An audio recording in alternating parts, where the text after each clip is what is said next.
하나님 말씀 시편 33편 1절로 3절. 너희 의인들아 여호와를 즐거워하라. 찬송은 정직한 자들이 마땅히 할 바로다. 수금으로 여호와께 감사하고 열줄 비파로 찬송할지어다. 새 노래로 그를 노래하며 즐거운 소리로 아름답게 연주할지어다. 아멘. 하나님은 여러분들이 즐겁게 살기를 원하십니다. 행복한 사람들 되기를 원하십니다. 그래서 하나님께서 우주 만물을 창조하시고 이 지구 안에 에덴 동산을 만드시고 아담과 해와를 살게 하십니다. 그리고 맨 먼저 하신 일이 그들에게 복을 주셨습니다. 복을 주셨단 말은 하나님의 복을 받아서 인생을 즐겁게 승리하며 살라는 뜻이죠. 복을 주시며 이르시되 생육하고 번성하여 땅에 충만하라. 땅을 정복하라.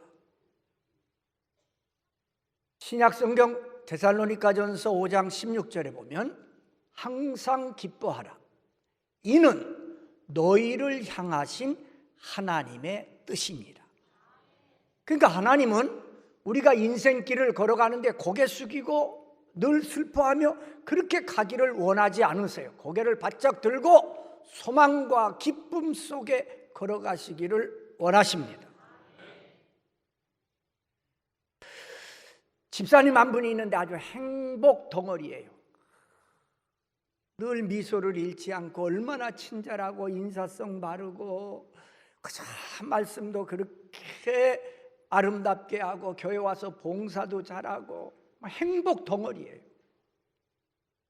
한 집사님이 볼 때마다 너무 부러운 거야. 자기네는 모든 거 세상적으로 다 갖추고 사는데 나에게는 저런 기쁨이 없는데 저 집사님은 도대체 어떻게 살길래 저렇게 날마다 즐겁고 기쁘고 행복한 표정을 지며 살까? 일부러 알아보고 싶어서 그 집에 따라갔습니다. 가봤더니 아무 없어요. 없어. 집이라고 보니까 그냥 조그만한데 자기가 살고 있는 집에 비하면 창고 수준이에요. 창고 수준. 가재도구 하나 변변한 거 없어요. 근데 어떻게 저 집사님은 저렇게 늘 기쁘고 행복하고 그럴까? 이 집사님이 하나 발견했어요. 자기 집에 없는 거 하나를 찾아냈어요. 그 집에서 한나절을 있어 보니까 그 집사님 집에는 하나님이 살아계세요. 그 집에는 하나님이 살아계세요.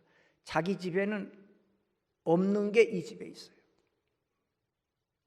이 집은 온 가족이 하나님을 믿고 날마다 말씀이 있고 찬송이 있고 기도가 있고 그래요.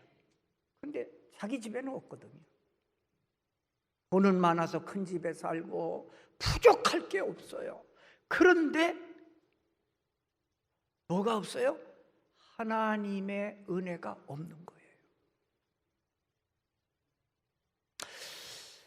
사람이 기쁨으로 살아야 돼요. 사람의 마음이 이게 즐겁고 기쁘면요, 그건 마치 햇볕이 비치는 것과 같아요. 마음이 따뜻해요. 그리고 사랑하는 마음이 돼요. 남을 사랑할 수 있고 베풀 수 있어요. 그러니까 사랑의 꽃이 피고 사랑의 열매가 맺어요. 늘 마음에 슬픔이 가득한 사람, 마치 마음에 먹장구름이 끼어 있는 것 같아요. 어두워요. 그러니까 자연히 그 얼굴도 어둡죠. 얼굴은 마음의 거울입니다. 마음에 무엇이 들었느냐에 따라 그 얼굴에 나타나요. 마음이 어두우니까 거기에 병균들이 많이 생기지요. 불안, 미움, 거짓, 시기, 욕심, 거친 마음, 이런 것들이 어두운 마음 속에 생기는 거예요. 그러니까 인생이 즐겁지 않지요. 어두우니까. 제가 40년 목회하면서 교인들 많이 보잖아요. 어떤 분은 이제 믿음 생활을 시작하면서 점점 그 얼굴 모습도 그렇고 그 생활이 밝아지는 사람이 있어요. 제대로 믿는 사람이에요. 은혜 받고 지금 주님과 함께 가는 사람이에요. 근데 어떤 사람은 10년, 20년 믿는데 보면 점점 생활이 어두워져요. 얼굴 표정도 굳어져요. 말도 부드럽지 못해요. 지금 은혜의 자리에서 멀어지고 있는 거예요.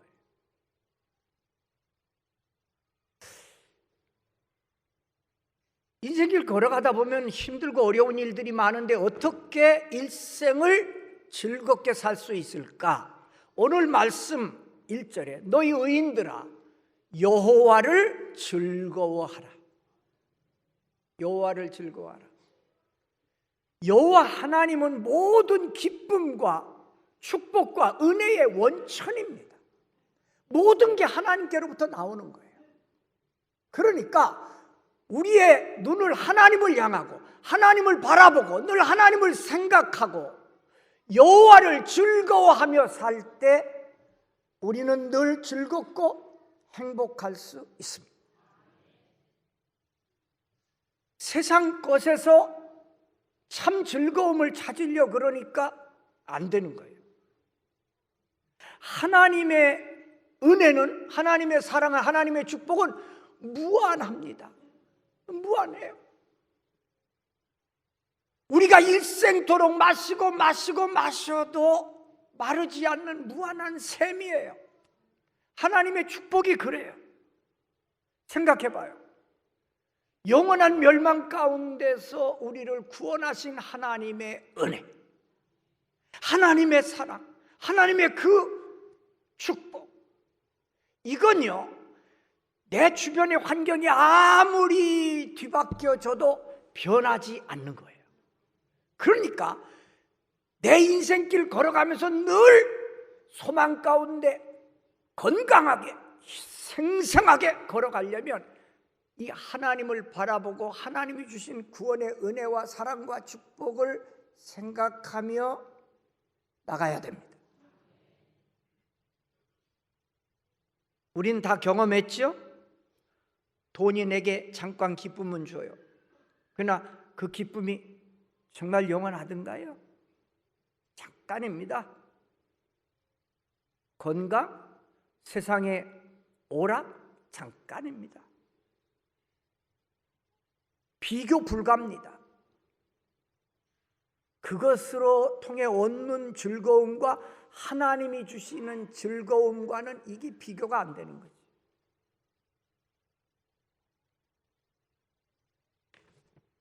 그러므로 변치 않는 하나님의 은혜와 사랑에 내 즐거움의 근거를 삼을 때 우리 일생은 늘 기쁘고 행복할 수 있습니다. 우리 잘 아세요. 뭐 외우는 분들도 있고, 근데 하나님이 주시는 기쁨이 우리가 살고 있는 이 세상의 어떤 것과 비교가 안 되는 그런 말씀 나와요. 하박국 3장 17절 18절인데 외우는 분들도 계시죠? 화면 나왔으니까 천천히 시작. 비록 무화과 나무가 무성하지 못하며 포도나무에 열매가 없으며 감람나무에 소출이 없으며 밭에 먹을 것이 없으며 우리의 양이 없으며 외양간에 소가 없을지라도 나는 여호와로 말미암아 즐거워하며 나의 구원의 하나님으로 말미암아 기뻐하리로다. 여러분, 이 기쁨을 누리시기를 바랍니다. 여러분 중에 하나님께로부터 오는 기쁨을 얻었는데 세상 무엇이 주는 기쁨이 더 좋은 것 같아. 그래서 이걸 포기했어. 그런 사람은 아직 구원받지 못한 분입니다. 구원의 은혜를 경험한 사람은 세상에 무엇이 나를 여겨 이건 버리지 않습니다. 비교 불가. 그러니까 여러분들이 내가 뭐 세상에 어떤 즐거움 그걸 얻기 위해서 뭐 이걸 버린다. 그러면 아직도 내가 구원 받았는지 다시 생각해야 합니다. 그러면 어떻게 여호와로 내 인생을 즐겁게 할 수 있는가? 첫째, 정직하게 살아야 됩니다. 오늘 1절 말씀, 찬송은 정직한 자들의 마땅히 할 바로다. 정직하게 살아야 돼요. 그럼 정직이란 말이 뭘까? 많은 사람은 정직의 기준을 자기에게 둬요. 나는 정직하게 했다고. 근데 그게 아니에요. 오늘 말씀 4절에 보면 정직이 뭔고 하니 하나님의 말씀은 정직하다 그랬어요. 그러니까 정직이란 하나님의 말씀대로 사는 게 정직이에요. 아멘. 말씀대로 사는 게 정직한 생활입니다. 이렇게 말씀대로 살 때 하나님의 즐거움을 우리가 누릴 수 있어요. 찬송은 정직한 자의 마땅히 할 바로다. 그러니까 우리가 찬송 부르는데요, 우리가 정직한 사람이 돼야 우리의 찬송을 하나님이 받으세요. 부정한 사람의 찬송, 그건 찬송이 아니에요. 하나님이 받지 않으세요. 우리 민족 지도자 중에 안창호 선생님이 계세요. 도산 안창호. 그분이 우리 민족을 깨우치고 정말 우리 민족을 바른 길로 인도해야 되겠다는 큰 꿈을 갖고 미국으로 유학을 갑니다. 23살 때. 근데 미국에 가서 원하는 학교에 신청을 하면 다 거절이 됐어요. 왜 그런 거 아니?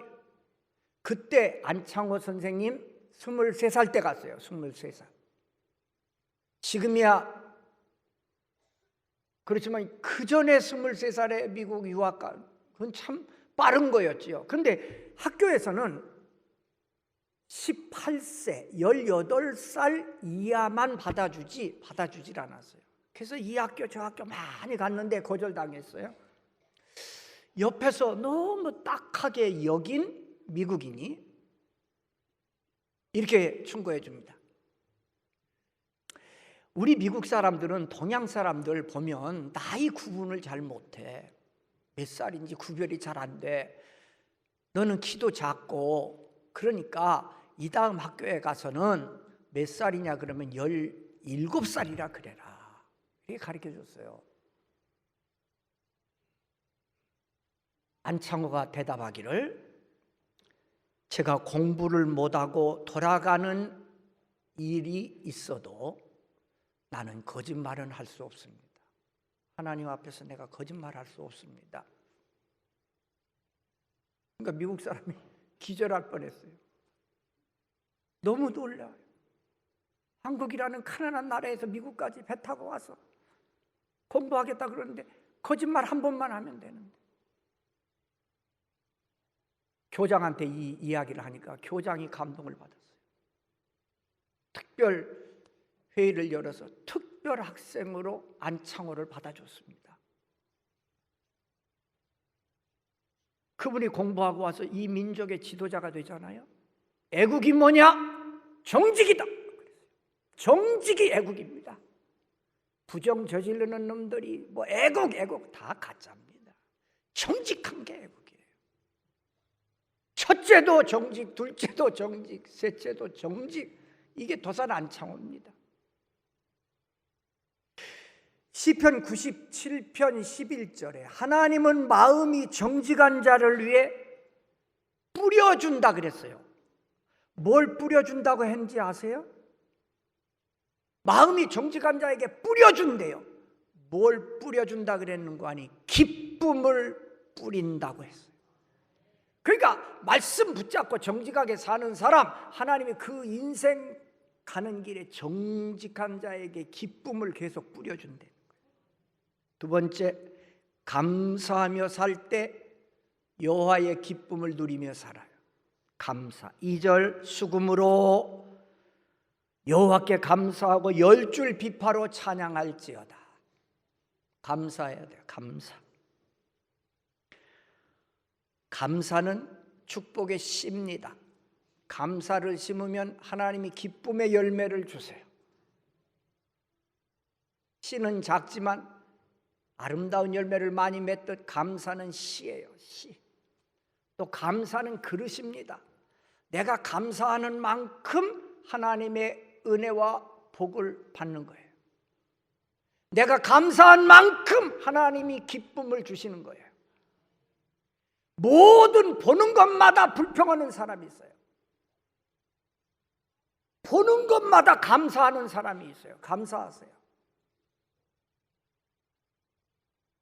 나의 건강을 인해 감사하고, 내 남편을 위해 감사하고, 내 아내를 위해 감사하고, 자식을 위해 감사하고, 이렇게 사는 게 감사하고, 교회를 위해 감사하고, 감사할 게 얼마나 많아요. 감사하세요. 그러면 내 인생이 여호와의 즐거움을 누리게 돼요. 마지막, 찬송하며 살 때 여호와의 즐거움을 누리게 돼요. 3절, 새 노래로 그를 노래하며 즐거운 소리로 아름답게 연주할지어다. 정직하고 감사하고 늘 하나님의 은혜를 찬송하세요. 여기 새 노래란 말은, 새 노래 비교하는 거지요. 세상적인 노래는 사람을 즐겁게 해요. 그러나 하나님을 노래하는 이 새 노래는 하나님을 기쁘시게 해요. 달라요. 하나님을 기쁘시게 하는 새 노래를 많이 부르시기를 바랍니다. 내가 즐거우면 노래가 나와요. 근데 반대로도 내가 계속 노래를 하면 내 인생이 즐거워져요. 근데 찬송은 그보다 더 놀라운 역사가 일어나는데, 내가 찬송을 하면 하나님이 받으시고 하나님의 그 즐거움을 내게 주세요. 찬송을 통해서.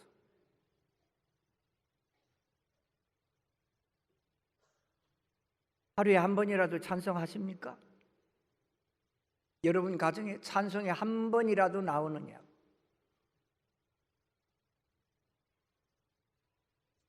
은혜를 받으면 제일 먼저 나타나는 표가 찬송이에요. 찬송. 지나가면서도 그냥 찬송이 나와요. 감사해요. 막 찬송이, 예배 시간에 옹알옹알 하면서 부르는 건 찬송이 아닙니다. 그건 찬송 아닙니다. 오늘 말씀 뭐라 그랬어요? 새 노래로 그를 노래하며 즐거운 소리로 아름답게 연주할지어다. 이게 찬송입니다. 즐거움으로 마음을 쏟아서 기쁨으로 감사함으로 불러야 돼요. 응얼응얼 대는 건 찬송이 아닙니다. 말씀 마칠게요. 종종 모르는 사람은 기독교인이 되면 이제 세상에 즐거움 없고 그저 날마다 병든 환자처럼 그저 이렇게 사는 건 줄로 착각해요. 아닙니다. 기독교인이 된다는 것은 영원한 소망을 갖는다는 것이고, 천국을 바라보며 산다는 것이고, 주님과 함께 한다는 것이고, 그래서 병든 자처럼 고개를 숙이고 걸어가던 인생이 고개를 들게 되고 어깨를 피게 되고, 그리고 날마다 불평 불만하던 그 입술에 찬송이 나오고 웃음이 나오고, 이게 기독교인이 가는 길입니다. 여러분 모두 여호와를 즐거워해서 여호와 하나님이 주시는 기쁨과 즐거움 속에 행복한 인생길 걸어가시기를 주의 이름으로 축원합니다.